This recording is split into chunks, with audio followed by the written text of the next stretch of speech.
It's good to start part 2 with a bit of a classic, and one that I think has a big chance of appearing somewhere on an exam paper at some point, and that's the battles of 1066, specifically the Battle of Hastings. The Norman tactics were important. The first of which that was important was when William landed, one of the first things he started to do was scorched earth. So basically that means destroying, stealing, burning things around the south coast where he'd landed, to try to get Harold Godwinson to come and fight him as soon as possible.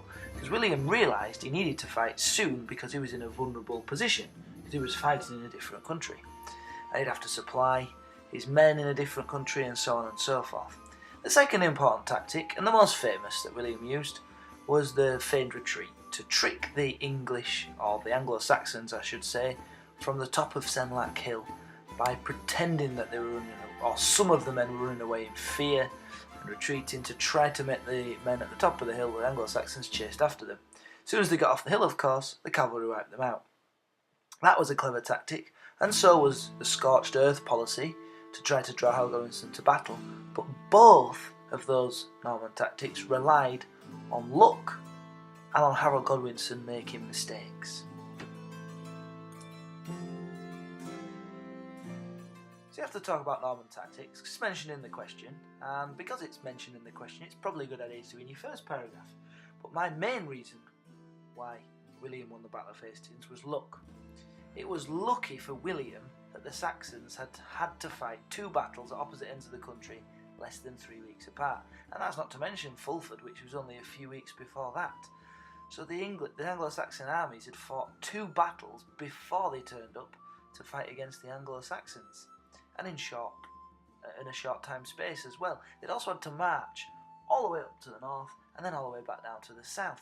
That was just lucky for William that the Vikings happened to invade just a few weeks before William chose to invade. It wasn't planned, he couldn't have known it was going to happen then, and he couldn't have known it had happened when he set off, so it was lucky. And it was also lucky that there was a storm. This is lesser known, I don't even know if it's in the textbooks, but it's true. There was a storm in the English Channel, a storm which actually caused some Norman ships to be damaged, but it also damaged the English ships that were in the Channel guarding the country, and it forced them to return to port, so that the Normans managed to come across the sea without anybody or anything trying to stop them. Now, if some English ships had been in the Channel trying to stop the Normans from getting across, it may well very be the case that they would have ended up being defeated and lost. But in any kind of fight, they would have taken some Normans down with them.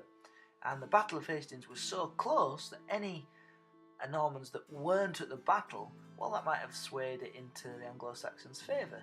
So, look, especially the fact that these 2 battles, or 3 battles should I say, happened so closely together, meant that the Anglo-Saxon army was smaller than it would have been otherwise, and more exhausted than it would have been otherwise, and was missing housecarls that had died in the other 2 battles.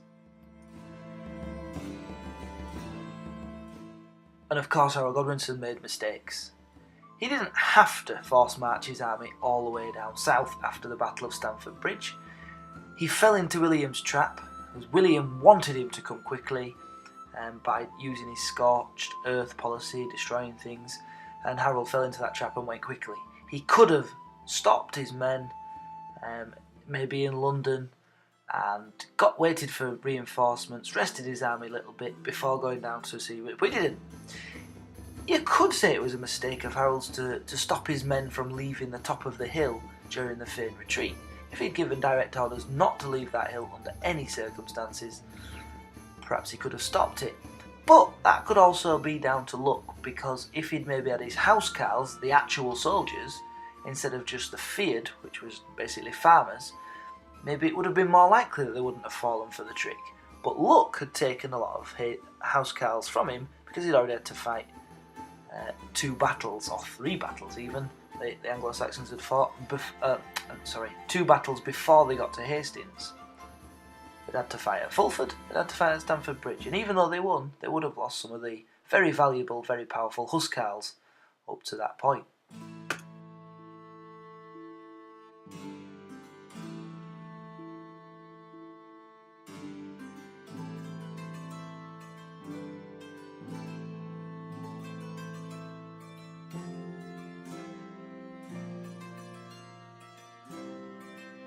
I don't agree with this question. I mean, I know the two paragraphs agree, disagree in this case, because it just seems to fit.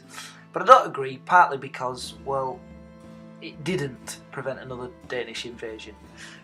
And the example I would give is the Hereward the Wake Rebellion. Some Danes came to join in with that.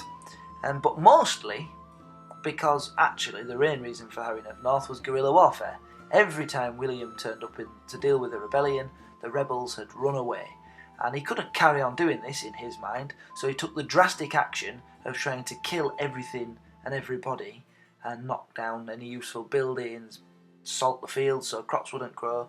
That was so that he would stop any resistance by just destroying everything. The Vikings, if they were the biggest problem, well, he would have paid them to go away because he could have fought them and destroyed them.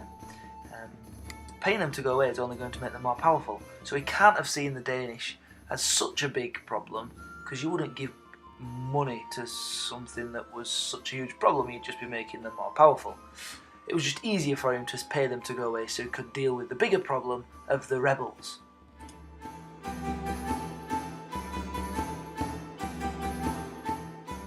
Of course, there is reason to argue that it might have been the main reason to prevent Danish invasion, because Vikings had ruled England for several decades in the 11th century.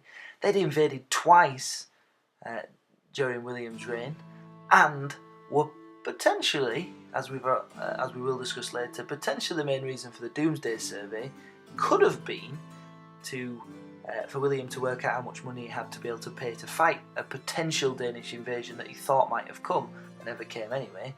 And also the north was an area of potential support for the Vikings, because of all of the time that Vikings ruled England, lots of people in the north were of Viking descent. And so it might be significant that it was the north that he harried, because there was a lot of potential Viking supporters up there. So maybe there is evidence, but as I've said in the first paragraph, my conclusion would not be that the main reason was to prevent another Danish invasion. It would be the main reason was to defeat the rebels who were using guerrilla warfare tactics.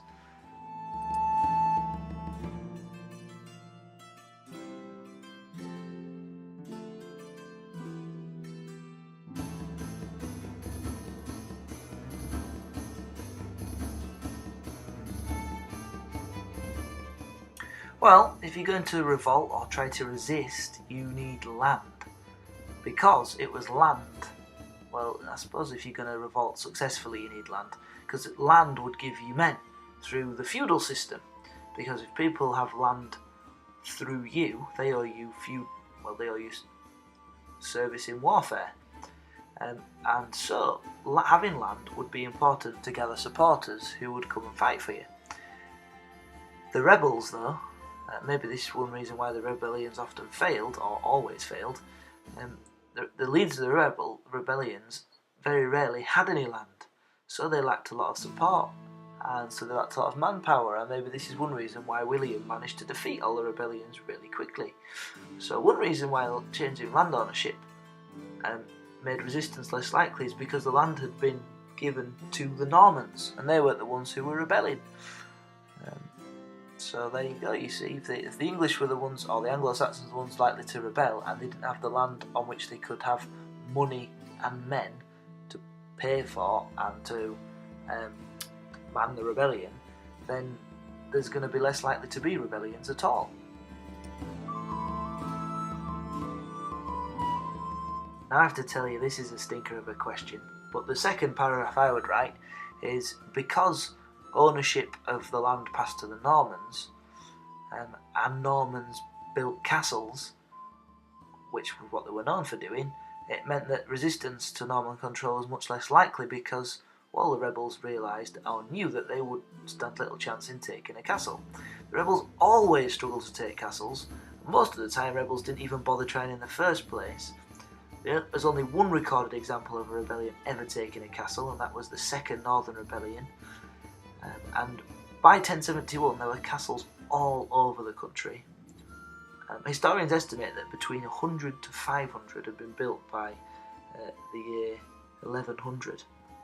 So the change in land ownership meant more castles, which made it more difficult to rebel against the Normans, so therefore made there be less resistance to the Normans.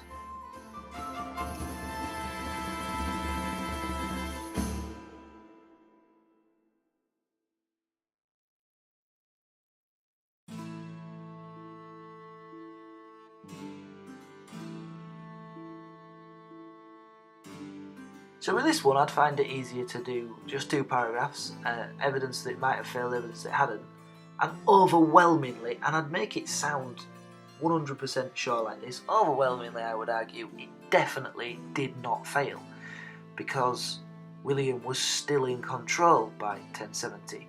And you know, it was never going to be easy to take control of England and keep control as a foreign invader, but he did it. And I'd argue he'd been really clever by getting some of the powerful Anglo-Saxons on his side when he took over. And the big example of that would be Stigand, Archbishop of Canterbury. In an exceedingly religious time, people would listen to the Archbishop of Canterbury, and Stigand was the first powerful person to submit to William, and others followed. Edgar the Atheling was also taken to court, but I don't mean he was taken to legal court, I mean he was taken to the royal court and brought into under William's protection, so to speak, at the start of William's reign. But then eventually got rid of these people. He didn't keep them in powerful positions when he no longer needed them after 1070. So Stigand was actually removed in 1070 when he must have felt he had great control of the country by that point. So I would argue that William's strategy for ruling England was incredibly successful by 1070 because he still had control of the country. In fact, he had greater control in 1070 than he had by 1066. If you're going to be a good historian, though, you do have to show both sides of the argument before you get to a conclusion. And if William's strategy, as some historians argue, was to establish an Anglo-Norman state, which was to try to create a country that was a mix of Anglo-Saxon and Norman people and ways of doing things, if that was his strategy, then that had failed. But, in my opinion, it was more likely that he just wanted to hold on to the kingdom.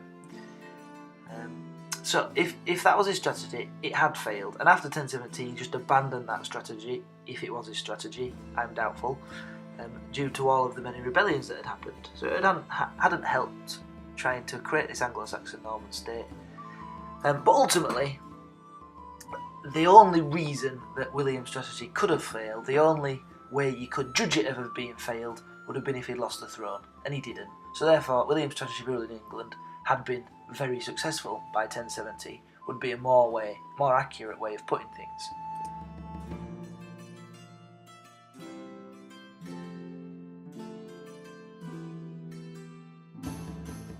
Now, this is a funny old question that would probably trip some people up who just write about the Battle of Hastings. The keyword is after the Battle of Hastings. And one of the things that I would have written in my paragraphs would be that there was no Anglo-Saxon leader left to oppose William.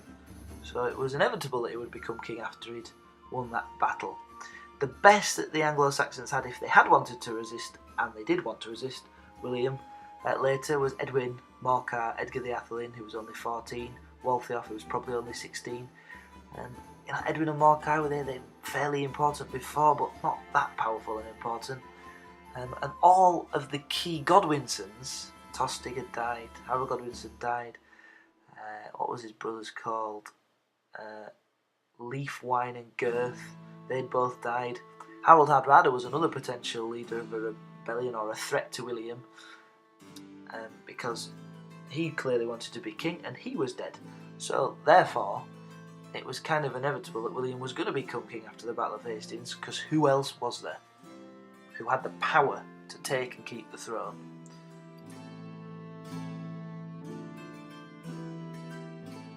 Another reason William was able to become king was because of his own ruthless action. I say ruthless a lot when I'm talking about William. In this case, when the battle ended, all of the powerful Anglo-Saxons that were left were in London trying to make Edgar the Atheling king. William, instead of, any other action, what he did was typical of William. He went around London harrying, so burning, pillaging, stealing, raping probably, killing, and just intimidating the people in England, and also denying them supplies, until the magnates, which is my word for powerful people, until the magnates in London submitted. So his intimidation tactics worked, and they led to the complete destruction of any possible English resistance and William becoming king. So as often with William, his ruthlessness helped him.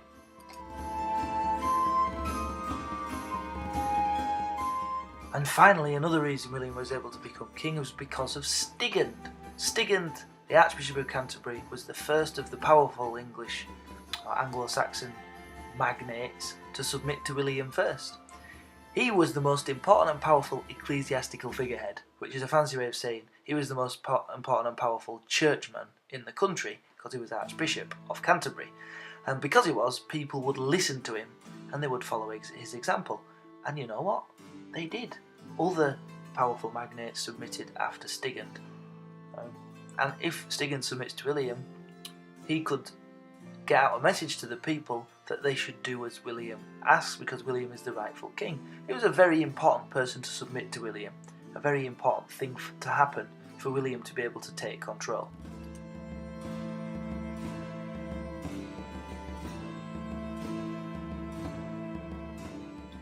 Well, I'd say it wasn't that the king became more powerful. I would say it was the whole of England changed, including the social structure, which became the feudal system.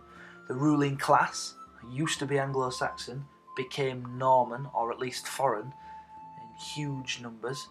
And the landscape changed because of the massive amount of castle building. Like I said in a previous question, historians estimate that between 100 and 500 castles had been built by the end of the century. So the Normanisation of England, there were more significant or larger consequences than just the king becoming more powerful.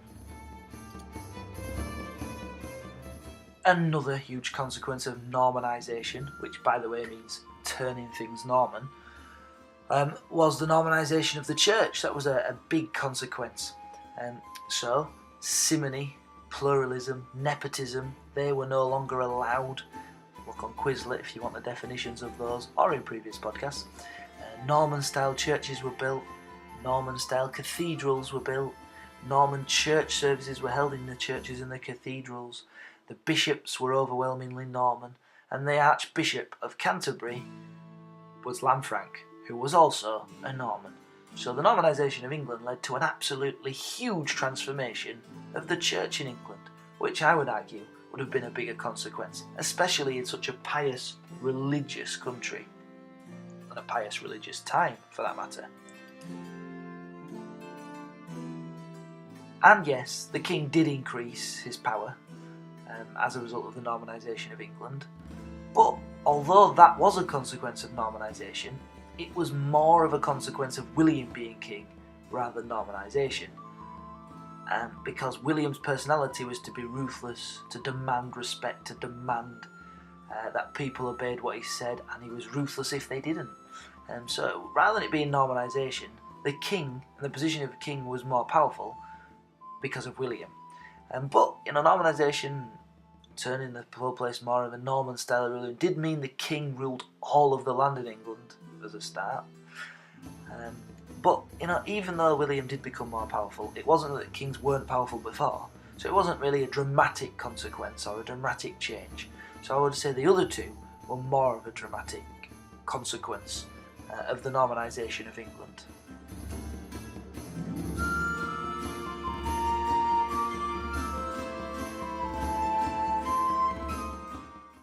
Another stinker of a question, and there seems to be a few in this part 2 of the booklet, because just about the only consequence of the Domesday Book, or the only significance of the Domesday Book, was financial.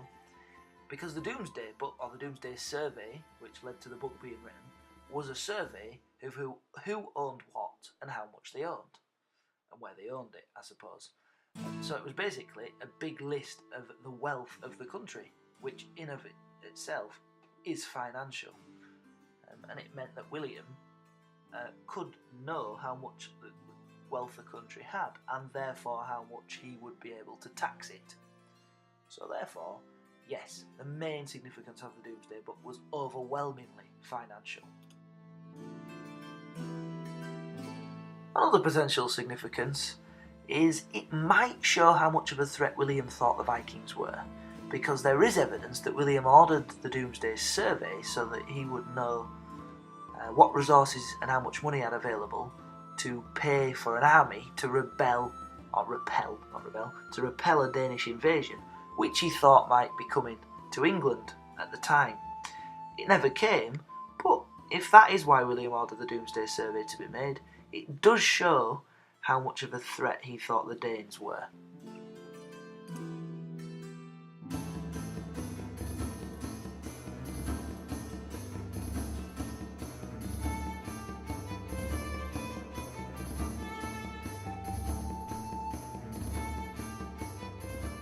Well, when the rebellion broke out, William, just like his dad, acted quickly and ruthlessly. That's kind of like the buzzword of this whole video, isn't it, really? Ruthless.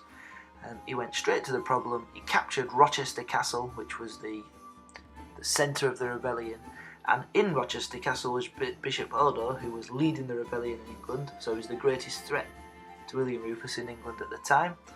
And by doing both those things, by acting quickly and ruthlessly, he kind of nipped the whole thing in the bud. He stopped the rebellion before it really got going.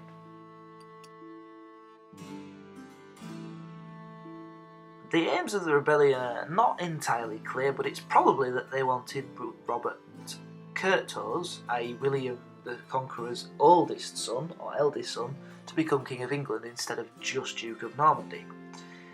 But Robert never turned up, and maybe if Robert the Duke of Normandy had turned up with an army and his wealth and power, maybe that rebellion might have had more success. However, this would be my least big reason, because maybe the whole reason Robert never turned up was because William Rufus managed to act quickly enough to defeat Odo and the rebellion before Robert had the chance to cross the channel. So there we go, there you have it.